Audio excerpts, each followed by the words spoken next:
And my break, as I would call it, is I booked this tiny little under five lines, one scene, one episode role on this show that was called Montauk.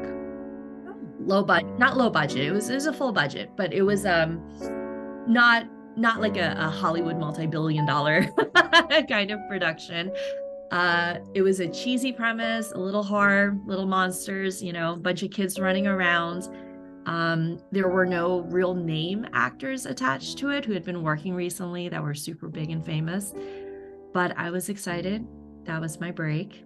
And the way it was on Netflix, the way Netflix works is they film everything at once. So by the time I got into it, and I was on like episode 7, it was just another show, right? Everyone's excited, everyone believes in it. We're all super happy to be there, but it was just another show. So I get out and I tell everyone, I'm like, hey guys, I was on this Netflix show and everyone should watch it. And people are like, all right, well, what is it called? It's called Stranger Things. They changed the name afterwards. I want to welcome you back to another episode of Media from the Heart. My name is Ruth Hill. I am your host. I'm so glad to be back. It's been a very eventful summer for me, and it is now time to share this old backlog of episodes that I have waiting for you. And the first one I'm sharing is with an incredible actress. Her name is Jackie Dallas. We did this particular recording for the podcast a few months ago, and I'm happy to share it. A lot of relevant information. I think you're going to fall in love with Jackie. I don't want to give too much away, but more than likely you've seen her and you may not even realize it. Maybe you don't know her name. She has a really intriguing story about how she made it into acting and how she continues to go forward. So I want you to sit back, relax, and enjoy my comeback episode with Jackie Dallas. Comeback for me, not for her. She's already a star. Here we go. I want to welcome you to another episode of Media from the Heart. My name is Ruth Hill, and I'm your host. And today is such a special day. I have a fabulous guest. Her name is Jackie Dallas. And it is such a joy to meet you. Such a delight. Thank you. No, thank you for having me. It's great to meet you guys. And yeah, excited to be talking. Yeah, it's going to be great. Now, for those who may not know who Jackie is, I want to just give a brief intro. This is actually from her website. She is a TV and film actress who has appeared in over a dozen TV shows, including Stranger Things, 13 Reasons Why, Criminal Minds, The Winchesters, The Resident, Bold and Beautiful, and more. She loves to travel, and one of her favorite things about being an actress is that it allows her to work in distant locations, satisfying her inner wanderlust. Favorite thing to do in new places is to dine out and check out the local food scene. Here's a fun fact. In her past life, she trained as a medical doctor, as a surgeon in NYC, and then a pathologist in Chicago. Then, to the surprise of everyone, in 2014, she decided to pack up her car and journey along Route 66 to California to pursue acting, and she hasn't looked back. And of course, as she says, she hopes that you enjoy her work, which of course, if you're not familiar with her work, everybody's going to look it up after this for sure. And we're all going to love your work for sure. And if you ever thought about chasing after a passion or turning a hobby into career, dare to try. You never know what could happen. And I love that. I love that you did not take what now everybody has their own path to getting to acting. And I absolutely love creative artists of all kinds, but I do have a special place for actors in my heart. And I happen to work for one, so that does help. But I love hearing how you arrived at acting, and you didn't take the traditional route. And I love that. I really do love I know traditional routes are wonderful, but I love getting to hear these non-traditional stories. And so tell us, Jackie, how did this happen? Now, you studied, you're in the medical profession, and then you make the decision to be an actress. So tell us a little bit how that happened. Yeah, it's definitely not the conventional route. I I grew up in a small town in Florida, and there's not a lot of acting opportunities there, but I always knew that I loved acting. I did, you know, I did like plays in school. I did high school drama club. I would do even theater competitions. Summertime, I'd work at the community theater. I used to chaperone for like a children's theater camp. So I always really loved performing. And like I said, growing up in Florida, I just never imagined that was a real job. And I never thought that could be a career. I always thought it was this fantasy land, Hollywood is reserved for the rich, the famous, the beautiful, the chosen. And so coming from also an Asian background, my family is full of doctors. Everyone in my family is a doctor. It wasn't really a thought what I was going to do with my life. And so for me, it's like the best way I can explain is, what do you do after elementary school? You go to middle school. What do you do after middle school? You go to high school. After high school, you go to college. After college, you go to med school. It wasn't like a thought in my mind I would do anything different. So that's the path I took. And fast forward a lot of years, I got into a general surgery residency in New York. It's what I had always wanted to do, but then I realized very quickly how demanding that job is, how self-sacrificing, 100-hour weeks sometimes. It's very high stress, a lot of stakes. And doing that for a little while, I realized that it wasn't really suited for my personality. I'm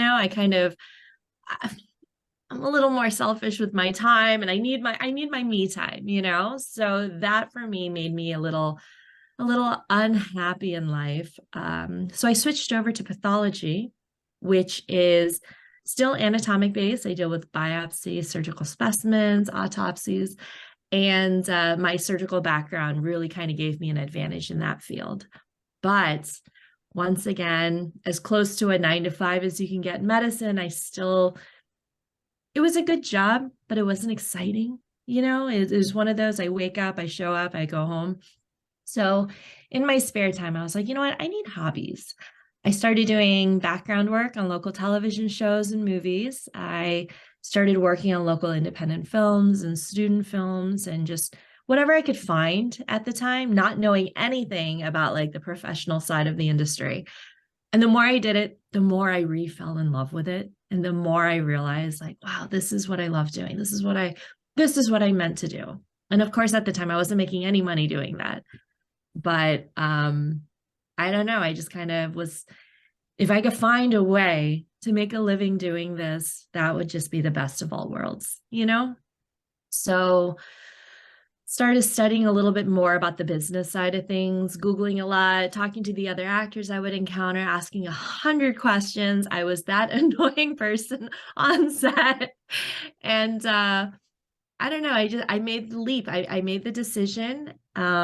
Actually, I need to add one little thing. So my husband, he's also in medicine, and I met him in the med school process. As fate would have it, he got this amazing job at Stanford in California, where I was working in Chicago. So life kind of gave me a decision point. I could stay in Chicago. I can stay and be a doctor. I could move to California, pursue this relationship that we wanted to pursue, and, made the decision to go to California and just give it a try, see what happens. I'll always have an MD, I graduated with a degree. I'll always have it. So that became my backup plan. All of a sudden, my career of like 12, 13 years became my backup plan. Moved to California, and I thought, you know what, let's give it a try. I got to start over anyways. Might as well pursue something I love to do. Give myself a couple of years and see what happens. And I got very fortunate and found a really good circle of friends, got some good mentors, got some great opportunities. And here I am. Oh my goodness. Jackie, listening to your story, I realized that I don't have a medical background. That's not, but I can hear the similarities, because what you're talking about with your feelings with being in the medical profession, that's how it was for me in teaching. Mm-hmm. I had this that was what, I was a teacher for many years, and just hearing that thing of, yeah, you get up, you go to your job, you do your work. It's a good job, it's fine, but it's nothing really exciting. It doesn't really excite you. Right. I mean, every everyone has their own path, like we started in the beginning, right? And everyone has their passions and everyone has the things that they are good at, that they are meant to do, right? My husband loves being a doctor. He is exceptionally well, made for it. And I have a lot of respect for him, and I have a lot of respect for every doctor in the profession. It's so selfless, and teachers. I mean, I have such an appreciation for teachers. I've had excellent mentors. I had to have good teachers in order to make it to med school to begin with. And, there's wonderful, wonderful jobs that are just, they deserve all the praise in the world, but that doesn't always mean that it's right for us as an individual. It is so great just, hearing your story, your path, and that you took that risk, because it's so easy. It would be so easy to just, I mean, I can remember making my decision to go a different direction, and it would have been so easy to just stay with that safe path. It'd be so easy, and there's nothing wrong with it. We're not even saying it was wrong, because everybody has their own path. But I see you as taking a risk, that you were brave, you were courageous. That's the way I see it. Thank you. Some people thought it was crazy. I think that all of us who take those kind of risks and are brave and courageous, yeah, there has to be just a little bit of that craziness. You got to be a little crazy. I mean, but after all, who wants to be normal anyway? I mean, I think being normal's overrated. So that's just my opinion. So you make this change now. Okay, going back to your family, because I was kind of thinking the whole Asian thing. There's actually that stereotype, isn't there? At least from what I see, the stereotype of, oh, Asians become doctors. Right. And stereotypes exist for a reason, right? There is that pressure. Right. Yeah. Yeah. So how did your family receive this? What did they think when you make this change of, well, I'm going to go and be an actor? Yeah. Well, going back to when I was a kid, I used to daydream about, oh, I'm going to go to New York. I'm going to be on Broadway. I'm going to go to LA. I'm going to become an actress. And, in theater club and, acting camp and all that stuff, my mom would be like, yes, dear, that's really cute. Go do your homework, go study. Let's get your scholarships. Let's get you into a good school. So they always knew that I had this passion, right? And I won't say that they discouraged me. My parents were always very supportive of everything I wanted to do, but they were realists. They were practical, and they understood, the world a little bit better than a 15-year-old girl did. So they steered me in the responsible direction of going to college and getting a microbiology degree and doing all of that. Now, fast forward to me being a surgeon. They saw that wasn't a good fit for me. I would call them, and I called them all the time, and I would call them and I'd just be so upset about something that would happen. I was so stressed, and sometimes like weeks would go by between calling because I'd just be so busy, waking up to be at work at 6 a.m, not getting home till maybe 10 o'clock at night sometimes. So it just became this like very, very difficult existence for me. So when I made the decision to leave surgery and go into pathology, my family, being familiar with different fields of medicine, were like, great. Yes, that is such a better fit for you. No emergencies. It's quota based. So you get to work and you do what you got to do. And if you finish at 2 p.m, you can go home at 2 p.m, for the most part. I won't say all fields of pathology are like that, but at least the part that I was in. So they were like, this is a much, much better fit for you. They know I'm socially outgoing. They know that I like, traveling and having my free time and having a glass of wine at the end of the night. So they were very supportive of that. Now, another couple of years go by, and I said, this is not what I want to do. This is not what makes me happy. My fiance just got into a residency in California, and they love him. I mean, they were so ready to hand me off. And so when I told them, this is my decision, I think I'm just gonna, take that jump, head to California, give it a year or two, see what happens. They were worried. They wouldn't be responsible parents if they weren't. They tried to talk me out of it in the most supporting way possible, but my mind was made up. They know I'm stubborn.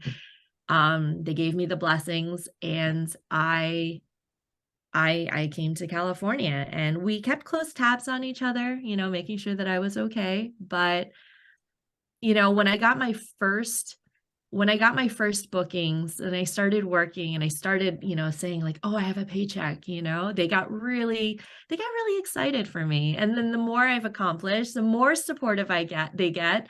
I remember going home for like, I don't know, Christmas vacation or something, and having this big family reunion. We have a decent sized family, and my dad would pull up this trailer for the Ant-Man, which filmed in San Francisco, that I was an extra in. And when you watch the trailer, my face pops up as this teeny tiny little head in the corner for about 1.5 seconds. And my dad knew how to just like screenshot that moment and be like, my daughter's an Ant-Man. And I would be like, that's an extra role, Daddy. Like, of all the things I've done, all the Netflix shows and all the primetime shows, that's what you're most proud of me for. My dad's a big nerd. He's a big comic book geek. And so he got super excited about that moment. And even my sister, who's an OBGYN, she did the whole med school thing. She's still in it. She's amazing. She's training at Mayo Clinic. She's so smart and accomplished. She literally comes up to me and she's just like, you know what? Out of everyone in this family, out of all the accomplishments, you're the one that everyone is so proud of. Because my job is such a novelty to them, It's like being a doctor isn't special. It's expected. Oh, well, that's good to hear. I love hearing that your family is that supportive. I mean, that because you don't always hear that, and that's great to hear. I think that definitely, at least as I'm looking at your career and I'm looking at you, that explains why you've had such success and everything. I mean, yeah, I mean, not where you're like this rich and famous. I'm not talking about that, but you're being successful. I know you did extra work, but what was the first? So you come out to LA. What was your first booking in LA that you look at as saying like that was somewhat significant for you? Oh, being an actor, there's so many challenges and there's so many milestones that you have to meet. I don't know how familiar everyone is with the world of acting. So just kind of simplifying it, getting an audition, even getting your first audition is huge, because in order to get the audition, you have to submit yourself, whether it's yourself, if you don't have an agent, or through your agency. You need to have, your headshots. You need to have a resume with experience. You need to have this demo reel. So it is kind of it's a career of catch-22s. How do you get a job if you don't have a job on your resume, right? How do you show that you have experience? I mean, you could do all the training you want. You can go to school for it. And then for me, coming like not having any of like education or formal training, you really kind of just hit the ground running and hope for the best. So I would say getting my first audition was huge for me. And I was so nervous about it. And I had no idea what I was doing. They were asking me basic questions and I was just nervous talking a mile a minute. It was probably embarrassing in hindsight. My first speaking role I actually got in Chicago. And this is one of the things that kind of triggered me to like make the move, right? I was cast in this very low budget, silly indie movie horror parody called Not Another Zombie Movie. And actually it's this one right here. Okay. I think I have like 3 lines in the entire thing. and just, managing expectations. It's very low budget in indie, but it was so much fun for me to work on. And that was a big accomplishment for me because I got to say that I was in a feature film. Made the move to California. I started off in the Bay Area, the San Francisco Bay Area, and that's not traditionally Hollywood. That's not where a lot of movies and stuff are made. Even something like Ant-Man that's supposed to take place in San Francisco actually films in other towns, and they come to San Francisco for like a week to film any sort of the establishing shots, right? They want to see the Golden Gate Bridge, they film there. So everything is crammed into a week. So I was trying really hard, and all I could do was commercials up there, which is great. I mean, that's how a lot of actors make a living. Commercials actually pay more than TV and film when you're starting out. So I was doing that, but I couldn't figure out how to break into TV and film, which is what I wanted to do, right? That's kind of the actor's dream or goal, I would assume. So I would drive down to LA, which is 5.5 hours each way, and take classes, try and meet with people, book myself on background roles down here, just trying to get my foot in the door. But LA is so saturated with actors.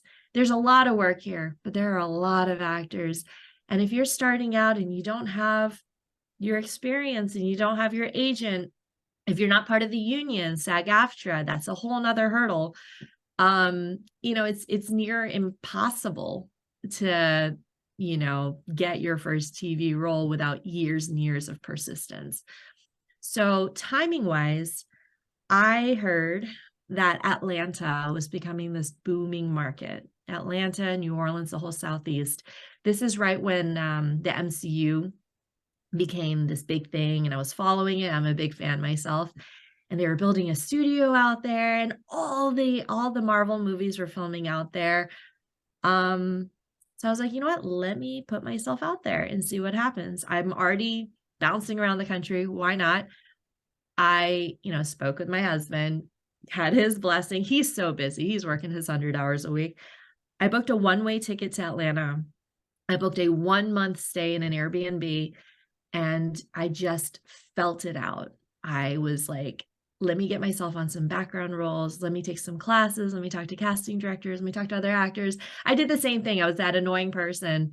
But a little by little, I started kind of understanding the market out there, and uniquely found that in the Southeast, there are not a lot of Asian actresses. In California, there are, but in Atlanta, there were not. I think in my entire month of working here and there, I think I met like maybe 2 or 3 others in my age range and, demographic. So I thought to myself, well, it's like business. There's potentially a need for someone like me. I reached out to my agent. I got my first agent, and that was in Atlanta, or he's based out of New Orleans, but for the Southeast market. So then that was like another big moment for me. And my break, as I would call it, is I booked this tiny little under 5 lines, 1 scene, 1 episode role on this show that was called Montauk. Not low budget. It was a full budget, but it was not like a Hollywood multi-billion-dollar kind of production. It was a cheesy premise, a little horror, little monsters, a bunch of kids running around. There were no real name actors attached to it who had been working recently that were super big and famous, but I was excited. That was my break. And the way it was on Netflix, the way Netflix works is they film everything at once. So by the time I got into it, and I was on like episode 7, it was just another show, right? Everyone's excited, everyone believes in it, we're all super happy to be there, but it was just another show. So I get out and I tell everyone, I'm like, hey guys, I was on this Netflix show and everyone should watch it. And people are like, all right, well, what is it called? It's called Stranger Things. They changed the name afterwards. Okay, well, we've never heard of it before. What is it about? It's a monster show. It's like a horror thriller. It's about a bunch of kids hunting monsters. And they're like, okay, that sounds really cheesy. who directs it, you know, the Duffer Brothers. They've only done like one other big show before, Wayward Pines. Who's in it, all the kids, that one guy that you know the face of, but you don't know the name of, and Winona Ryder. And they're like, well, Winona hasn't done anything in like 10 years, you know? So I had this watch party and they're like, what episode are you in? I'm in episode 7. Nobody wanted to sit at my house for 7 hours. So I was like, fine, I guess I understand. I'll watch it myself. And you know, it was what it was, and I was super excited. And then like 3, 4, 5, 6 days later, slowly but surely, my phone just starts blowing up because this show like catapulted into number 1 on Netflix for weeks and weeks. And even now it has this ginormous like following and fans, and it's crazy to think that that was my first like official on TV, you could watch me kind of role. So I would say that was my break. Sorry, that was a long answer to a very simple question. Right. No, you covered so much with that. I think that's awesome because I was kind of thinking it was Stranger Things. That's what I was Yeah, yeah. I thought this was headed. But you filled in a whole lot there. No, so that brings me to on your back wall, are these all the things that you've been a part of? Are these movie posters or TV posters or whatever from things? Yeah, so these are movie and TV posters that I have been a part of, that I am proud of, that have seen the light of day. There's so many small indie projects that never that never get released, or student films that, you know, you're excited for at the time, but then they're not very good in quality and stuff. But yeah, this is my little wall of validation for myself, my wall of encouragement. You know, it just keeps me going and reminds me how far I've come. And I think as a creative and as an artist, we need to keep reminding ourselves that our, you know, it comes and goes, you know, creative work comes and goes, it ebbs and flows. But as long as you are better than where you were a year ago, 2 years ago, 5 years ago, I think that's the important thing to remember. Exactly. No, I think that's really neat. I have not seen that from others. I've seen maybe like one poster or something, but to see the whole wall devoted to like the posters, that's kind of cool. It's a cool idea. It's a little vain, I guess. But you know, this is my studio. I can do what I want with it, right? I think that's great because it's it's easy it's easy to forget about your accomplishments because it's like, you know, okay, that's done, and then you know, then you're thrown into yeah, I know that with acting you are constantly getting rejected. What's like the big thing? You go out for all these auditions and you get rejected and rejected, that you get more rejections than you do actual bookings. It's true. That is true. So I'm kind of thinking something like this could help remind you of, okay, I didn't get that, but look at all these cool things I have done, you know. Yeah. So Yeah. yeah, so It's really, it's been good for my mental health, you know. well, I could ask probably a load of things, but I know that I'm going to take advantage of the fact that I have several people here in my virtual audience. It's not always that way. Sometimes we only have like 1 or 2 people here, but today we have a lot of people, and I want to give them the opportunity to ask you some questions. All right, go ahead, Charlene. Okay, I had to unmute myself. Okay. Well, unfortunately, I really haven't seen any of your work. That's fine. There's so much work out there. There's so much content out there.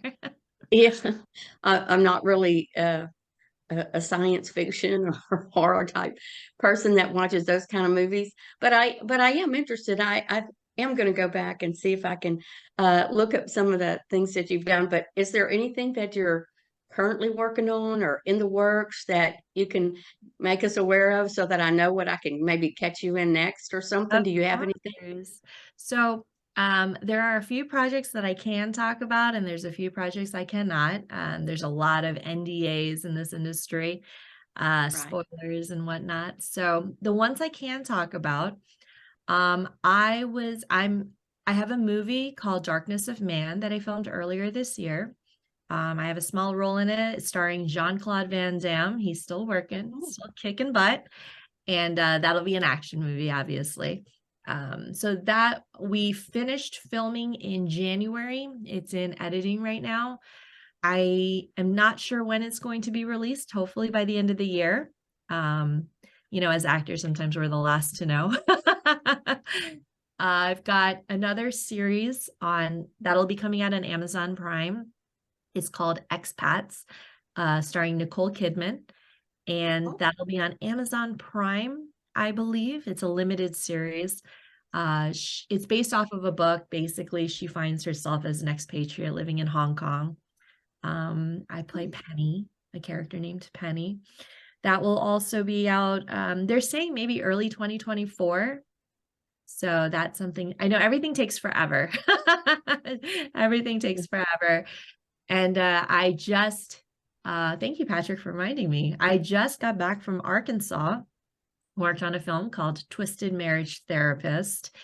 And that is also kind of a thriller. I'd say it's a relationship thriller. And I play a best friend character in that. So I've got kind of a little bigger of a supporting role in that one. We just finished filming. I want to say I got back last week.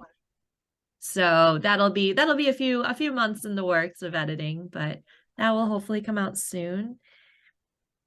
And let me see if I have anything else that's coming out. A couple of short films, but those are usually more for the film festivals. Those are kind of hard to find on streaming and cable TV, but I think those are the ones I can talk about right now. Wow, she's busy.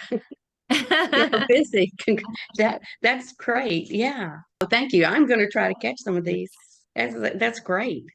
And without getting into the horror genre, sci-fi genre, if there's like primetime procedural shows that you enjoy, like NCIS or Criminal Minds and stuff like that, I've been on a number of those, and soap operas like The Old and the Beautiful, Young and the Restless. I think soap operas are also kind of hard to find. I think they're once they air, that's your chance, perhaps. But yeah, there's some other stuff out there. I don't just stick with the sci-fi and horror genre. Oh, well, thank you. Thank you. Thanks so much. I appreciate that. Yeah, because I think you were on The Resident too, right? Oh yeah, The Resident. That's on Fox. Yeah, medical drama. Which I think. Oh, okay. Medical. You were a doctor, and then you get to be on a doctor show. Yeah, it's funny. Like I got so that was one of my earlier roles as well, and I think I remember early on all the auditions, like 80% of my auditions were in the medical field, whether it was a doctor, a nurse, an EMT, a paramedic, just because they must have seen like, oh, we don't have to like tell her what to do. We can just give her the lines and she'll do it. She'll figure it out. So I got a ton of those auditions, and I have not yet had the chance to play a doctor on any like major show, but I get cast as a nurse and an EMT often. Because I was looking through all the shows you've been in. A lot of these I have seen. So now I'm curious if you were actually in the episodes I saw. Yeah. But with the high profile shows, I'm going to call them, like NCIS, Stranger Things. Did you have a favorite? And then why was it your favorite? If you did, and maybe you don't, I don't know, but Stranger Things is always going to have a very special place in my heart, because it was my first experience on a set. And so that sort of like adrenaline and being high on life, like that can't be matched. That's your first moment of like, oh my God, I made it. So, and then for it to have become what it is, like that will always have a very special place in my heart. From an acting perspective, I would say one of my other favorite roles, for the high profile, there's two of them, I'm going to say. Criminal Minds was one of my also earlier roles.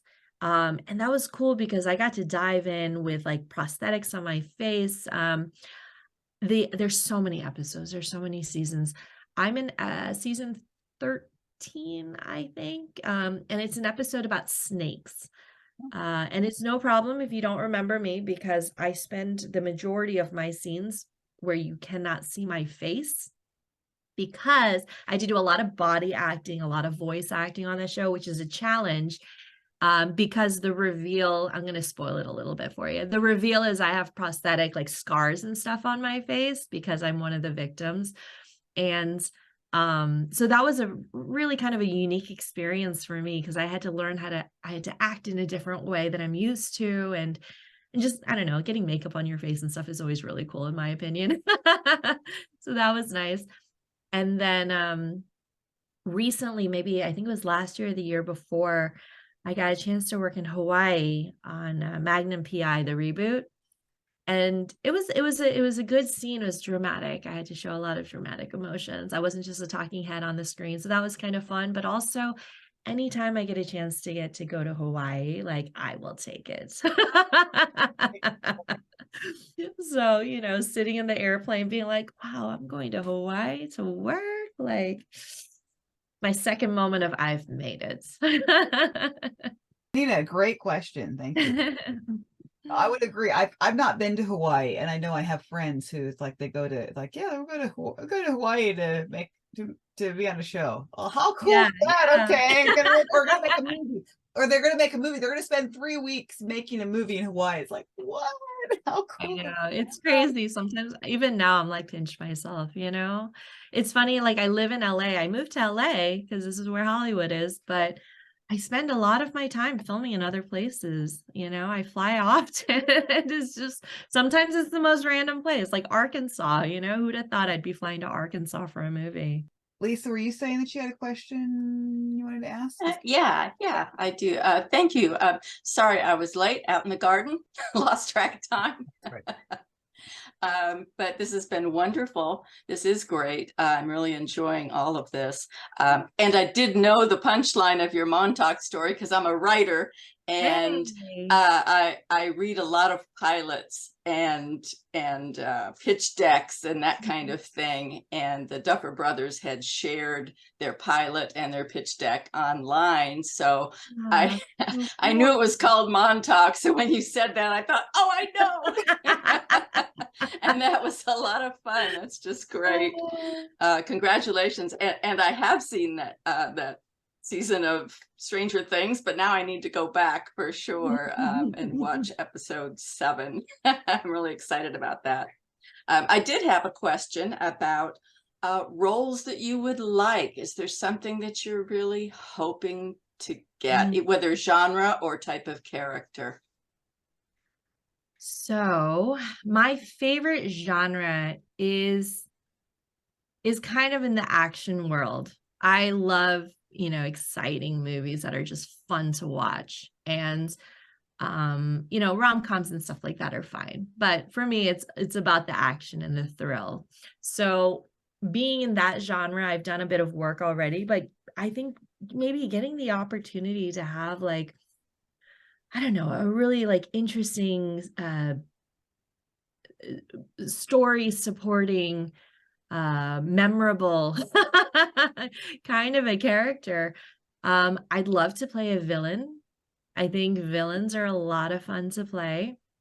I've done a couple in very small short film projects and stuff, but the reason I say that is there's just so much more room to play with. You can do anything, you can interpret anything. And one of the things I like about a villain psychology is that a lot of villains are not, if it's a well-written character, they're not just out to be evil. They have their own motivations and they do what they think is the right thing to do, even if it's just for them. So I think being able to, I don't know, immerse myself in that kind of a character, in that kind of a world, I think would be a lot of fun. I mentioned earlier, I'm a big fan of these comic book movies. It might be phasing out. Everyone might be kind of fatigued with them, but I personally, I'm still a big fan of them. So yeah, I think that would be my answer. I love playing stronger characters and female forward, hoorah kind of stuff. I've been very fortunate in that I never really had to pigeonhole myself into a type of role. I'm an American born Asian. I never had to play like an Asian kind of character. I've been asked on projects to do accents, and either they realize I'm not the person for that, or I win the battle of not having to. I've auditioned a lot for like nail salon technicians, and I just feel very fortunate that I wasn't in a position that I had to take those roles early on and pigeonhole myself. I've been given the chance to kind of broaden representation in the media, and I'm very proud of that. Fantastic. I love that answer. And you reminded me of something I had heard, in writing, and that is that the villain is a hero in his own mind. Yeah. I love that. Yeah. Great. Well, I hope you get those roles. That's Thank you. fantastic. Thank you. I hope so too. I could definitely see you playing a villain. I could see. I mean, I could not because you're mean. I don't mean that. I just not that. It's just that I can see you doing that and doing it very well. Just because you seem very versatile. I mean, from what I can see, I like the idea of you saying you're not pigeonholed. Yeah, I can see that most definitely. I have interviewed many other Asian actors who they sometimes do get pigeonholed. And it's like they're always playing the doctor or the EMT or the nail salon or whatever. They're always playing. And it's not that it's bad. We're not saying it's bad. Everybody has a different trajectory with their career. And Definitely. and some people are perfectly fine with, okay, I'm always this character, and they make a whole career of it. And they yeah. And some of the most successful actors out there always play the bad guy. I think a lot of actors are cast for their vibe, the essence that they have, and some just have a certain type of essence. When I talk to actors who are starting out and they worry about getting typecast, I say, don't stress about that. Get your foot in the door first. And getting typecast, it's not always a bad thing because you're getting cast, right? Like, they know how to fit you into a story, and they might not have to audition you 16 times and try and imagine you in a role. Like, you're just already perfect for it. And that's a huge advantage for a lot of people too. So grass is greener.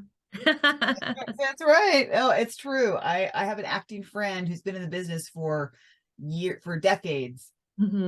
Has died on over 100 times on and that's like his thing. I mean, that is honestly his thing. When it was his 100th time, they actually had like a celebration, like, yeah, you've died 100 times on camera, and it was like, yeah, it's like, and that's like his badge of honor that he just wears, and it's great, and loves it. He absolutely loves it, and so hey, he's made a whole career of it. So yeah, it's so great. And that's a skill. Getting killed and playing dead on TV, that's a skill. Sure, absolutely. So Paula, are you ready to jump in? I know you've been waiting. I like when others can go ahead because I got tons of questions. Let them throw at me. Let's do it. I'm all over the place because I really didn't prepare as well as I usually do. So, but as I have all notes, I'm going to go back and forth. I always start out by saying, I'm not from Ruth's world, and I'm not from your world. I am looking in on your world. And so I may have questions that have nothing to do with some of the movies, some of the background, like one of them that came up right away. I don't really know. I mean, we've heard actors and actors say, but what is SAG and what is that AFTRA? What is that? How do you get into it? What are the requirements? Sure. So SAG-AFTRA is the Actors Union, and it used to be SAG Screen Actors Guild, used to be just for film, and then AFTRA, American Federation of Television and Radio Artists, I think. That used to be for like television and radio, but you'll notice now actors all do the same thing, right? We bounce back and forth between the two mediums. So they just joined it because it made more sense that way. So that is the Actors Union. That's, I think, crucial in our line of work because I think artists are very easily an exploitable group of people. If we do what we love to do, and art is subjective, it's easy to be like, oh, well, we're not going to pay you, but you should do it because you love it and it's good exposure. We've all heard that kind of sleazy line there. And there's a time and a place for that. But, the union kind of protects the actors who have put in the work and paid their dues and have their credits and are good, viable, submissions and auditions and everything else. So they make sure that we're not taken advantage of and that we are protected, not just monetarily, but also safety, right? If we have to do an intimate scene, they make sure that we have contracts that are outlining very clearly what can and cannot be done. If there's nudity, what can and cannot be shown. If it's an action movie, what safety precautions are in place to make sure that we are not in danger. Having a stunt coordinator, requiring these things. So they really look out for us, because as actors, it's hard for us to always advocate for ourselves because we don't want to be divas. So we don't want to be high maintenance, and it's hard to negotiate on behalf of ourselves because, this diva actress wants millions and millions of dollars that she's not worth, So I think that's very important. And even on the other end of the spectrum, background actors, they're easily replaceable. Why should we pay them so much? The union makes sure that every actor is protected from the top to the bottom. How to get into it is another one of our career catch-22s. So the most straightforward way is you need to work on union projects in a principal capacity, meaning you need to have a speaking role. But then you can't get an audition for that unless you're like SAG eligible. So it is a catch-22. It's a challenge that a lot of actors have to overcome. There's a variety of loopholes and kind of backdoors and practices in our industry, which get complicated. I'm not going to get into all of that, but I will say that it is usually, it takes a couple years to find yourself in the position of becoming in the position of getting a role that will make you SAG eligible. And we have this phase called SAG eligible before you join SAG, because it does cost like $3,000 to join. Not everyone has it right away. And joining the union isn't the best choice for all actors at a particular phase in their career, because once you join the union, you cannot do any project that's not union. And union projects are basically anything that's televised, anything that's on primetime cable, anything that you're going to see in the movie theaters. Big projects are all union. Not anything, but like most of the small stuff, like indie films, student films, may or may not be union. So if someone is not experienced, kind of jumping into that pool of very experienced actors who already have a lot of credits under their belt, it'll be extra hard for them to build more experience, not having any coming into that pool. They might just kind of get washed over, overlooked and lost in the shuffle.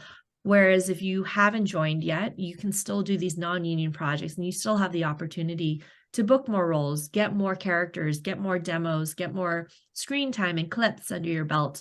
So that, when you decide to join the union, you've got this amazing body of work, So it is a catch-22, but I like to think that it happens to you when it's meant to happen to you. And I know that's a very kumbaya way of thinking. I remember when I was starting out, I was like so eager. I was like, why can't I join? I have to reiterate to a lot of actors, if they happen to be watching, it's not a golden ticket. Just because you joined the union doesn't mean that you're suddenly going to get all of these union roles. You yourself as an actor, you have to be a competitive applicant, for lack of a better word. You have to be a competitive actor in that pool to really get those opportunities. And if you're not ready yet, then the industry is going to tell you you're not ready yet. So just keep at it. It's a hustle. It's persistence. It can take years sometimes, depending on what market you're in. A lot of variables, obviously, but that's kind of the union in a nutshell. Does that answer most of your questions? Yeah, it really does. It really does. And then it says the little piece that I read said that you were on the board, a board member and a negotiating for SAG. Is that? Oh, no, I don't think so. Oh. I'm a member. I'm a union member. Okay. Yeah, I'm a union member. I wish I was in a place of bargaining and negotiating. Okay, I was wondering what the difference were of Yeah, those. I'd love to fight the good fight there. But then every movie that you make it now, because you are a member of SAG, do you have to have it approved by them, or it just has to be a union movie? So every project I do has to be union, whether it be on TV or whether it be a film. The usual order of events is the writers and the producers and the directors all get together, love a script, and they say, hey, let's make this into a movie. And they submit paperwork and they submit it to SAG to say, hey, we're making this a SAG movie so we can hire SAG actors, because they understand on the business side of things, having a movie is great, having a good script is great, but a lot of people just, the nature of it, a lot of people won't watch a movie unless they recognize someone in it, right? Like think of Everything Everywhere at Once. That, I don't know if y'all have seen it with Michelle Yeoh. It's a very strange, imaginative, creative movie. And I think if it had not had Michelle Yeoh as the lead actress, who is someone that people will recognize or know from various projects here and there, if they had filled it with a random actress that no one knows, I doubt that would have made any ripple in the industry, honestly. Like, and that's maybe unfortunate, but I think the business side of things, if you think of any movie, if it had no lead actors in it, no name celebrities, I think there's a little bit more of a little less of a draw to get viewers and to get financing. So a lot of them will a lot of them will register their movie to become SAG so that they can get an attached star name actor. And then, the rest of us union actors like to piggyback onto that project. Now, so are shorts considered in part of that? Because you were in a short called The Choice. And was it a student project, or was it because it was like 22-minute short? Yeah, that was a couple years ago. I say that was maybe like 4 or 5 years ago or something. I can't 2020. remember. It's Yeah, time is funny with the pandemic, I've lost track of time. But that one was a non-union film. I did that right before I was joining the union, so I was still able to do non-union films at the time. There's also this funny little loophole for short films where you can make a short film a SAG project, and there's this very special contract that SAG offers because they understand that short projects may not always have the same budget, right? It's not always possible. So to give that film an opportunity to succeed and be the best that it can be, there's this I wish I knew the name of the contract, but I don't. It's a short project agreement of some sort, low budget short project agreement. And with that, you follow the rules as far as safety and all of that is concerned, but the payment, there's a lot of flexibility. And as long as your actors are willing to work for whatever payment that you propose, you can still do it using SAG actors. And the production is a better production for it. And then the actors, we don't get in trouble for being a part of it. Was that one a student project? Was it No, it wasn't a student project. I would say it was just an indie short. It was made by a great collaboration of experienced directors and actors and producers and writers. And we did film festivals with it. It won a ton of awards. I'm very proud of that. But it was not a SAG project at the time. No. I'm for anybody who participates in the short ones that are student oriented. Yeah. My grandson, the one that just graduated, his girlfriend also graduated from Miami with film, and she's a writer, of course. Yeah. The strike's going on right now, which doesn't help when you're trying to get your first job. True.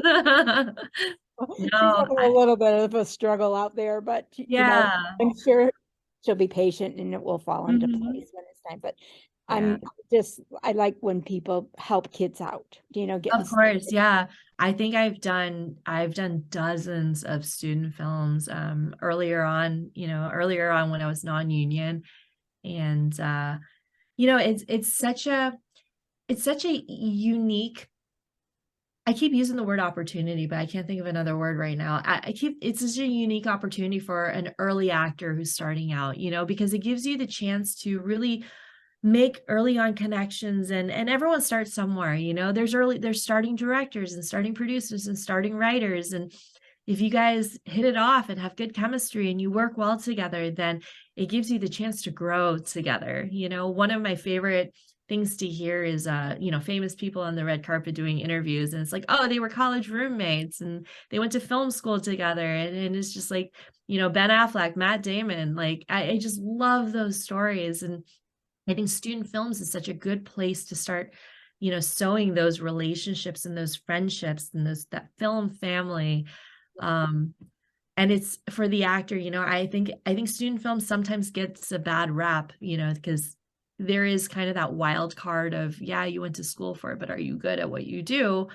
But students in film school have access to all the professional equipment and all the professional cameras. I mean, cameras that cost tens of thousands of dollars that as an indie filmmaker, sometimes you don't have access to equipment like that. So if you're a talented, you know, a talented film student, then you can really make some magic happen for no money.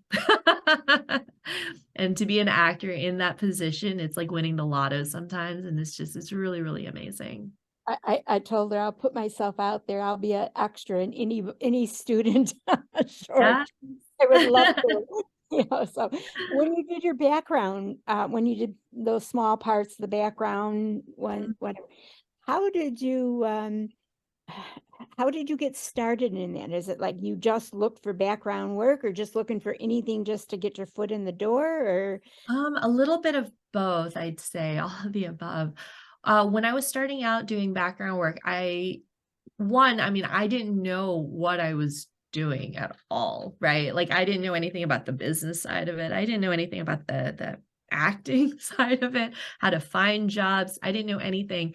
And it's worth noting that every market is different. Like trying to find background jobs in Los Angeles, you go through these what do you call them, background casting services. Like Central Casting is one of the biggest ones here. I'd say 95% of all movies and shows find their background actors through Central Casting, because Central Casting will vet the actors. You know, you have to go in person, you have to create a profile. Well, you used to go in person, I think now it's digital, but you have to create a profile, you have to upload your headshots, you have to, you know, answer 101 questions and watch this video about what it means to be a background actor and etiquette and all that stuff. So they go through that company mostly. Now in other markets, they might just put it up on casting sites. Some popular ones are Actors Access and Central Casting Networks is another one where actors who don't have agent representation can go and find their own work. So some, you know, shows and movies will find background actors that way. I found my first background role was on this show called Chicago Fire. This is when I was living in Chicago, when I was doing pathology, and this is when I was just dipping my toe into the water. And this is my very first, this is a great story. This is my very first anything, first time I was ever on a set. And I was sitting in my, you know, my little office in front of my computer, feeling very like, oh, what am I doing with my life? I just started Googling, you know, how to be in the movies in Chicago, how to be on TV in Chicago. And obviously there's no good answers on there as far as that goes. But one of the things that came up was looking for background actors. It was like a Facebook ad. And that's traditionally not how you find work. The reason it was on Facebook was because this scene, it was an overnight outdoor 2-night shoot in Chicago in February. So it was quite the miserable experience. And they needed like 200 background actors for this scene. It was just chaos. So I think what happened is a lot of the seasoned actors were like, we're not doing that. So they just put it out there to find anyone who's naive enough to take the bait like me and sign up for it. And it happened to be on a weekend, so it didn't interfere with my work. So I was like, yes, I'll be so excited to do this. They're like, great, send us a picture, send us your, like, you know, your height measurements and stuff like that. And and any experience if you have it. I was like, oh, I don't have any experience. I was like high school drama club, but they selected me to be a background actor, and I was very excited because I had no idea what that meant. They gave me the information, the day before. They said, you're going to be a teacher. And I was like, oh, I get to be a teacher. They actually gave me a role. I was like, okay, how do I be a teacher? I had no idea. I show up, there's like 150 kids and there's 50 adults, because the premise of the scene was like an orphanage caught on fire in the middle of the night. And so we all had to like herd these children out. And not a whole lot of jackets. We're not dressed for outdoor wear because it's the middle of the night. We're in our pajamas. It was so cold. And of course, you can imagine by the time 2 a.m. rolls around, kids are not happy. It was a really, really tough experience. And then at the end of the day, like the sun's starting to peak up on Saturday, and you're like, oh, I have to come back again tomorrow. It was really, really tough. That was my very first foray into background work. But as uncomfortable as that was, I had a blast. I loved meeting that community of people. It was my first time talking to other actors who had been doing it for way longer than I had, and picking their brains, and just, that was if I could do this, my worst day on set was still somehow more fun than my best day as a doctor. You know what I mean? And I don't know, maybe I shouldn't admit that, but I don't know, that kind of like enlightened me to think maybe I should do this. Maybe I can do this. Maybe I have it in me to get through the rough parts of becoming an actress. What was your craziest credit for a movie? Like, you'll see a tall man standing at the bar, or you'll see, it just actually Andrew Walker's, or one of them, I said, what is your craziest? And I said, well, the craziest I think was tall man standing. He never knew that it was even listed as that way, but I watched the credits roll. Yeah. And I looked to see what is it. What have you had a crazy one that you can think of? Let me see, a craziest role. I don't know. I mean, crazy, such a broad term there. I did an early indie horror movie called, I think a lot of indie horrors have the potential to be a crazy experience.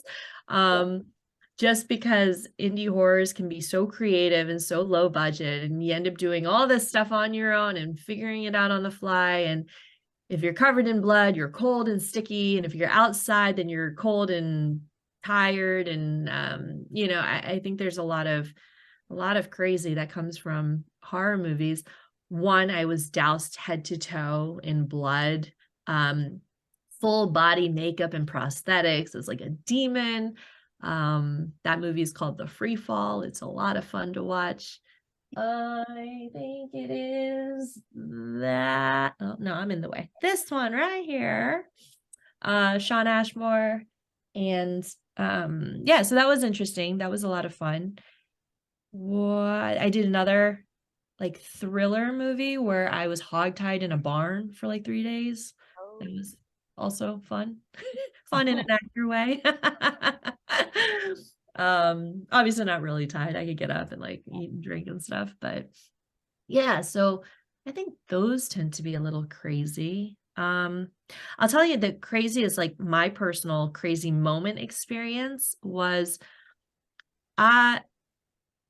okay, so most SAG movies that have giant stars in it all go through your agent, because you can't find them on like the actor self-submitting like classified ads. You have to go through an agency. And you can imagine it's because if you have something like starring Chris Evans, everyone would come out of the woodwork to be on that movie, right? So they kind of siphon it. So a lot of these movies are just through agencies. Now, on Actors Access, which is one of the self-submission stuff, I still self-submit. I mean, my agents do an amazing job for me, but I can't get rid of that, like hustler mentality. So I always self-submit also. I found this low budget movie filming in Mississippi, and I was like, what, this sounds interesting. I'm going to play a truck stop girl. And it's out of my comfort zone. I mean, I don't know who would look at me and imagine like, yeah, she belongs at a truck stop. But I said, you know what, let me go for it. Let me have fun. I'm self-submitting. I've got nothing to lose, right? Long story short, I ended up booking the role, which I was really surprised about, but very excited about. And what really shocked me was I get to set, I show up, very limited information. Sometimes the scripts, they don't give you the full script, so you don't know the storyline. They just give you your little bits and pieces. I show up ready for my little bit there, and I find out that the lead actors on the film is Morgan Freeman and Juliette Binoche, Academy Award winning actors. And I have scenes with both of them. And I just remember thinking to myself, like, I don't get starstruck too often, but they are legends. And I'm really glad they didn't tell me that during the audition process, because I would have psyched myself out for sure. And I'm really glad I didn't know till I got there because I had a moment to like get my yayas out, and once the novelty of being like, oh my God, they're like 10 feet away from me wore off, then I didn't have a chance to really process it and psych myself out. I just went into it and I just did it. So I don't know. I think that was my own personal, like, the most surprised I'd ever been. Yeah. Just showing up and being like, okay, well, I'm going to be working with Morgan in like 6 hours. Cool. That is lucky. I mean, that's It is a lot of luck. There's so much luck in this industry, Yeah. and I'd be cocky to say there isn't, there's a lot of luck. You were in several different thriller or horror movies. Has there ever been a moment in time when it's been hard to walk away, like either memories or haunting feelings, or are you able just to drop it when you're done? I'm able to drop it when I'm done. I think everyone has their own method, and hello, what is your method? This is my dog Quinn, Harley Quinn. I told you I'm a nerd. Everyone has their own method. Some are method that they don't get out of character until the project is over. Some people get so deep into it, they have their own, like, I don't know, mental trauma after the fact. I like to do my homework beforehand, obviously, not just the memorizing, but like really kind of exploring the character. But when the project is over, You're able to I walk. drop it. I leave it behind. I forget it. I empty my brain for something else. I have a very limited capacity up here. I think one of the things that helped me prepare for that kind of mentality, though, is my medicine training. In medicine, you have to know so much, and you have to know everything about your patients, especially when you're working in high stakes like surgery. But then when the patient leaves, you're not a primary care. You don't see them for years, right? You don't follow them necessarily for years unless you're in certain specialties. It's one and done, So I learned, as all doctors have to learn, to somewhat emotionally detach yourself so that you can function, so that you yourself don't get so emotionally weighed down by tough situations or bad outcomes. And, though your patients and their families are going through potentially like the worst moments of their life, and you have to be able to walk away from that. So I think in a weird way, medicine kind of trained me for that, to take on really difficult roles, sometimes emotionally draining and exhausting roles. And when it's done, it's done. I have a quick question about The Resident. I love The Resident series. I mean, Yeah. it's one of my favorite. But you being a doctor, they read all these words and Mhm. it's like going and saying, are they really making sense of what they're saying, or are they just sometimes slipping kind of diagnosis or equipment names that aren't real? That's such a good question. I think a lot of these high profile shows, especially the ones that are rooted in medicine, like The Resident, we have to give them credit. They hire excellent consultants, not just in the writing part of it to make sure that the words make sense, but also in the set design and the props. There's always a set consultant who can go up and tell the actors, okay, put your hands here to check for this. This is how you look like you're putting an IV on, this is how you do a physical exam. This is how you intubate someone, so they have someone on hand who to guide you through that process and show you and demonstrate to you what's going to look good on screen. Not every show does that. I think that, if the medical thing is just kind of a pop-up moment, sometimes they'll bring someone in for the day, but things get a little mucky here and there. Soap operas, I've worked on a couple of soaps as a paramedic, and they hand me stuff left and right. There's no rehearsal. Soap operas is a whole nother breed of working on TV. It's so fast paced. You really gotta like have your stuff together. But when you show up, they hand you things and they say, go.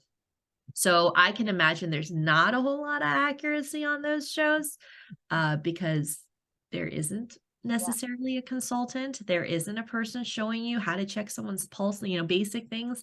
I can imagine if you're an actor and you've never trained in medicine, you might not know how to do certain things, but yeah, there was one I worked on, which one was it? Bold and the Beautiful, I think it was.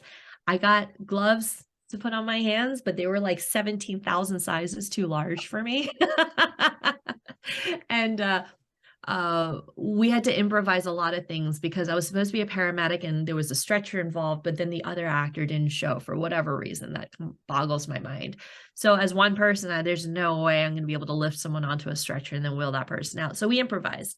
We changed it to, I just rush in the room with like a little, medic bag.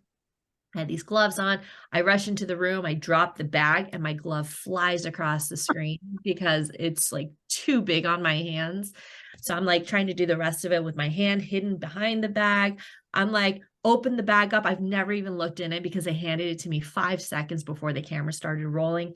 There's just the weirdest combination of medical stuff in there. And it's like, what looks remotely believable, I'm pulling out gauze, there's no blood on her. Like it makes no sense, but it's a soap opera. It comes, it goes. It's such a quick little scene. People are caught up with the drama of it, not the accuracy, so you just roll with the punches. You just do the best you can and you go with it. Well, I like to finish by asking, if you could be in an old classic movie, would it be? This is a really hard question for me because I have not watched a lot of old classic movies. It's strange that I came into this field because I didn't grow up watching any television or any movies. We didn't have cable, like we didn't have time to watch movies. I saw some Star Trek and Star Wars with my dad. Classic movies. I'll stick with my genre. If I could have been in something like Star Wars, like that would have been so much fun for me. One of my favorite things about this genre is being able to immerse yourself into a completely different world, like the rules of our universe don't always apply. And I think sci-fi, there's a lot of great like human themes that we can explore, whether it's not to end on a super deep note here, but whether it's racism or classism or genderism. It's by making it about a group of aliens, all of a sudden like no one thinks twice about it, and getting to be a part of a world like that has become so iconic, I think would be a real delight for me. Maybe as like, I don't know, a blue alien with like who knows? It would be so much fun. It could still happen because there are so many more star, space odysseys, that type of, movies coming out more. You see more and more of them, even more so than the vampire ones. I mean, I think they're having that one. So, well, I thank you so much for answering my For questions. all your questions. I loved all of them. Great. Yeah, she's great. Actually, it looks like Charlene, she wants to follow up. So I've enjoyed listening to your story and all the information and stuff. It's been very, very interesting and a very enjoyable conversation.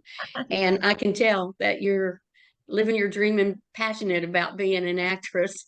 It really comes out. It really comes out in you. But then I have a question. Is any point in time, do you think you'd like to do something else in the film industry, like being a director, producer, or anything else? You seem to be so passionate about an actor, being an actress. Yeah, never say never. Never say never. Yeah. Early on, when I was non-union and really kind of like struggling to find my opportunities, a lot of actors will do this at some point in their career, and they dabble in the world of content creation, right? Whether it be a podcast or a web series or something. And I dipped my toe into that area of directing and producing with 2 short films and a feature. Opportunity being that I could put myself into the projects as well. So with the goal of being an actor, I took the helm of directing and producing, and the short film I wrote, which, much respect to everyone who does everything on film. These are not my fortes. I show up and I say words and I go home. It's so challenging to do all these things. But yeah, as an indie filmmaker, as someone who's starting out, you wear a lot of hats. And I think overall it makes you such a better person in that industry to understand, all the different intricacies of what everyone does and what is your role in it. I think a lot of times as an actor, it's easy for us to be like, oh, I'm the star, everything revolves around me. And it's like, really, you don't. It's like there's so many things that have to line up and so much work and effort that have to be put in for you to even just be able to show up and say some words. So it's it really kind of humbles you and teaches you to respect the process, and the hundreds of people that work on a professional level crew, and really the millions of dollars that go into it. Like, don't show up and waste people's time. So with that being said, I've explored that a little bit on a very, very low budget indie level. It's a lot of work. So much respect for them. Might be too much work for me. And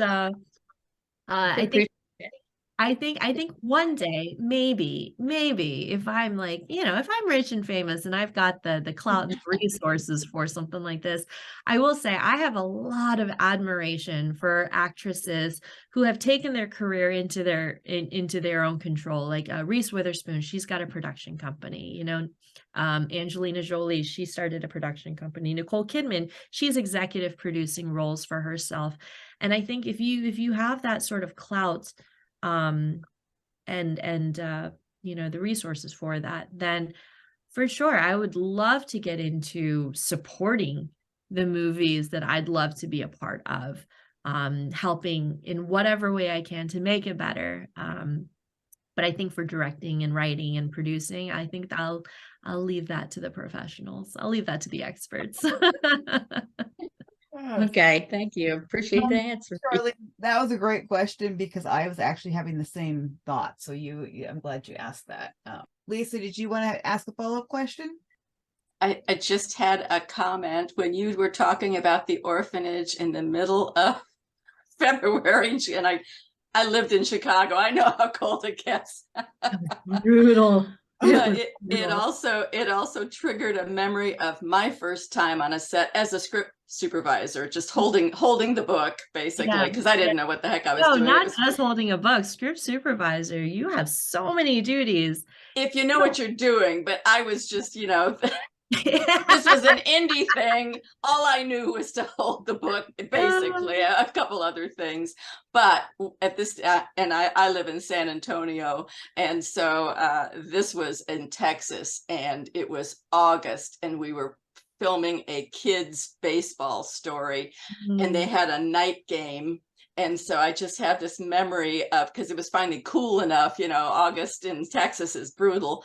And I just have this memory of the kids out on the bases waiting for people to set up the sound and whatever they had to set up. And it was like 2 a.m. and there were all these little bodies out on the baseball field just lying there sound asleep. And we'd have to go and wake them up when it was time.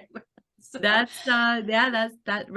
sounds familiar. Yeah. When you talked about those kids in their pajamas out in the middle of the night, I thought, oh yeah, I know how it's. But you're right. It was horrible at the time, but it's such a fun memory now.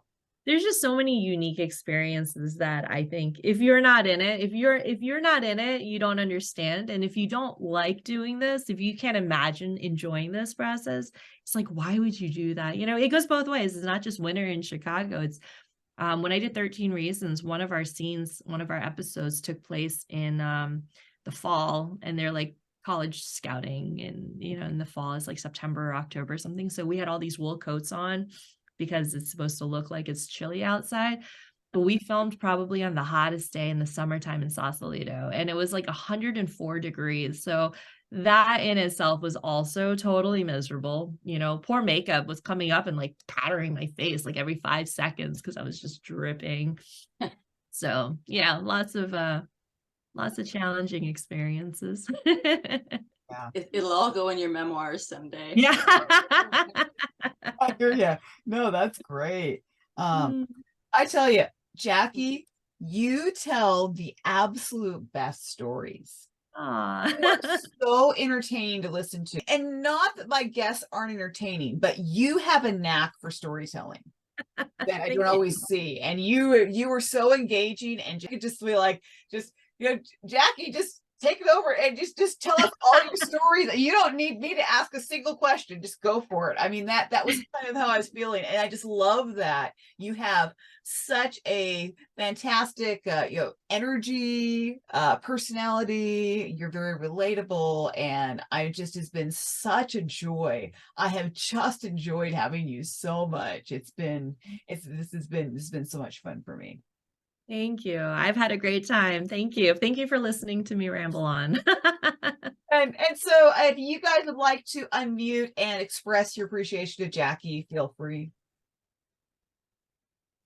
I want to thank you very much for taking the time and explaining the industry, which was, of course. Yeah, thank you. Thank you, Paula. Thank you. Yeah, I agree with Ruth. This has been so much fun. I could sit here, Ruth, and listen to her tell stories for hours. It's the energy and the personality. I've enjoyed it. Thank you so much. Thank you. Appreciate it for all the information you shared. Yes, I appreciate it. Others have already said it, so I'll just say ditto. Thanks so much. Yeah. Thank you. And Amy's saying she loves 13 Reasons Why, such a powerful show, and she's so inspired by your determination, for sure. Thank you, Amy. Enjoy. So thank you all for being here. You were a huge part of this, and thank you, Jackie. It's been great, and everybody just have a great rest of your day, rest of your week. Thank you, everyone. Thank you, Ruth. All right. Bye-bye. All right. Bye. Did I not tell you that Jackie would be somebody special that you would not want to miss? I cannot think of a better person to have on my podcast as I get it going again. And I just thank you so much for listening. I thank Jackie for her patience with me, the way that she shared so much about herself. She truly inspires me whenever anybody takes a path that may not be the path that everybody takes. I mean, I love everybody's stories, but for me, there's something special about those people who share with me the non-traditional path. I love that. And I love that she just did it. Who would have known, who could have dreamed that this young lady, who is also gorgeous, talented, and I love the fact that she is paving the way for other Asians in her industry. So I thank her for that. Thank you for tuning in. If you're not familiar with my show, there's actually already quite a few episodes out there, so I'd love for you to take a listen to them. You can join my Facebook group.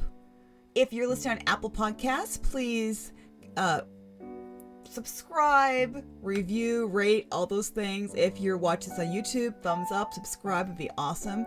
We're back in business, and I am so happy that you guys are a part of this. There will be more episodes coming up where you'll be able to join in live if you'd like. So be sure to join the Facebook group so you get all that information. And And I just want to wish you all the most amazing day ever. God bless.